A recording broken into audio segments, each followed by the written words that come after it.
So yun, welcome back sa ating recovery series mga peeps, no. Tungkol dito sa ating bulutong, no.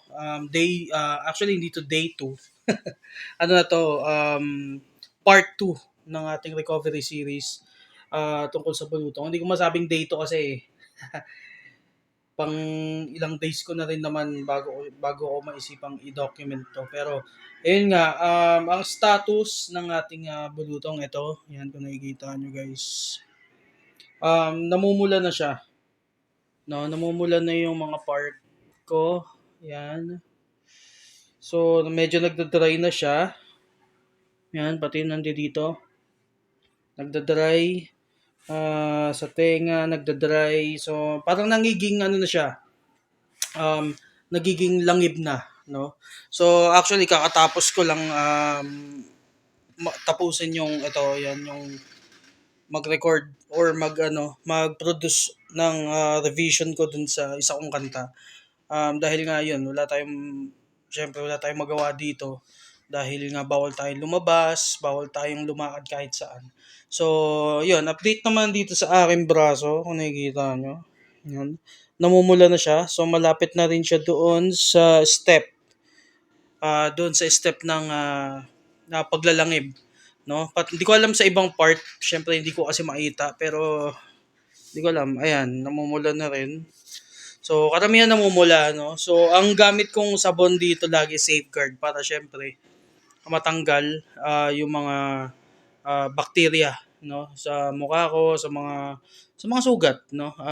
Ayun, tip rin naman 'yon nung aking nanay at ng aking ate. So, marami nga palang salamat sa pamilya ko na talagang hindi ako iniwan at sinuportahan ako at tinulungan ako sa mga um, sa mga financial problem dito dahil medyo mahal talaga yung gamot guys.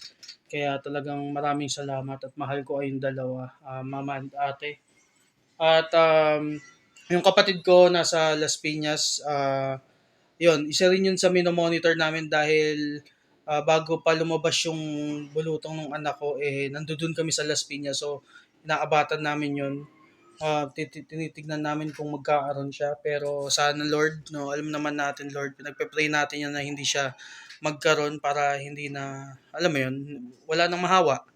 At ayun, yun lang yung update natin dito sa ating bulutong series. Sa vlog series ng bulutong at kaaligo ko lang din. Yun. Tingnan natin sa susunod na update, no? Daily natin i-update to para makita natin yung progress, no?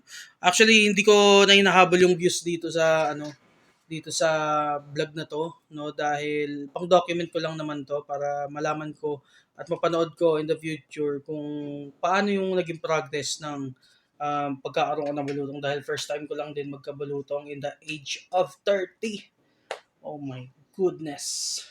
So yun, at namimiss ko na rin mag-church, namimiss ko nang tumugtog sa church, namimiss ko na mag-serve kay Lord. So yun, lagi kong dinadalangin na pagalingin na tayo ni Lord na mabilisan.